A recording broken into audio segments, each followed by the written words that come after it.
తిరుమల తిరుపతిలో ఆన్లైన్ పేరుతో తిరుమల టీటీ ఉద్యోగులు ఒక్క టికెట్ 300 రూపాయల టికెట్ 3000 రూపాయలకు బ్లాక్లో అమ్మడం జరుగుతుంది. ఆన్లైన్ ఆన్ కాగానే టికెట్లు వెంటనే ఉన్న ఉద్యోగులే అవినీతి చేయడం జరుగుతుంది. తక్షణమే నేను డిప్యూటీ సీఎం పవన్ కళ్యాణ్ గారిని, సీఎం చంద్రబాబు నాయుడు గారిని నేను కోరుతున్నాను. ఈరోజు భారతదేశం నుంచి భక్తులు రావడం జరుగుతుంది. భక్తులకు దర్శనాలు లేక పక్క రాష్ట్రాలే కానీ వచ్చిన ప్రజలందరికీ కూడా చాలా ఇబ్బందులు ఎదురవుతున్నారు. ఎందుకంటే వారికి దర్శనాలు దొరకక వారం రోజుల పాటు 3-4 రోజుల పాటు తిరుపతిలో కొండపైనే ఉండాల్సి వస్తుంది. దాని ముఖ్య కారణం ఒకటే, నేను ఒకసారి ఆయోదలుచుకున్నా సీఎం గారికి, డిప్యూటీ సీఎం గారికి.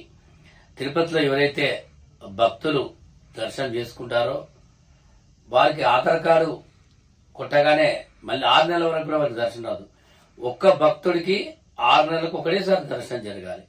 కానీ ప్రతి భక్తుడు వారంకోసారి 4 రోజులకోసారి దర్శనాలు చేసుకోవడం వల్ల మిగతా భక్తులకు, మధ్యతరగతి భక్తులకు, పేదవాళ్ళకు ఇబ్బంది అవడం జరుగుతుంది. గతంలో 300 రూపాయలకు కాలినడక వాళ్ళకి వేసేవారు.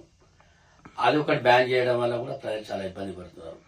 ఇంకోటి క్యూ మన భోజనాలు, ఉచిత భోజనాల దగ్గర కూడా అక్కడ సరైన సెక్యూరిటీ లేక ఉచిత భోజనం దగ్గర ప్రజలు కొట్టుకునే పరిస్థితులు వస్తున్నాయి.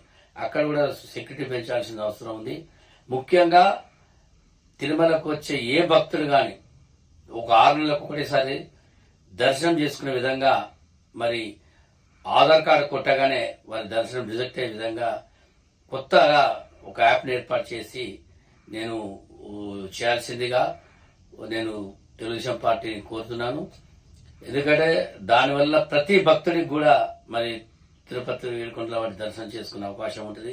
ఎంతో మంది భక్తులు, దరిదాపు ఒక 30% భక్తులు కూడా దర్శనాలు చేసుకోకుండా రిటర్న్ అవుతున్నారు కనుక ఇవన్నీ గ్రహించాల్సిన అవసరం ఉంది కనుక నేను తెలుగుదేశం పార్టీని, చంద్రబాబు నాయుడు గారిని, పవన్ కళ్యాణ్ గారిని నేను కోరుతున్నాను.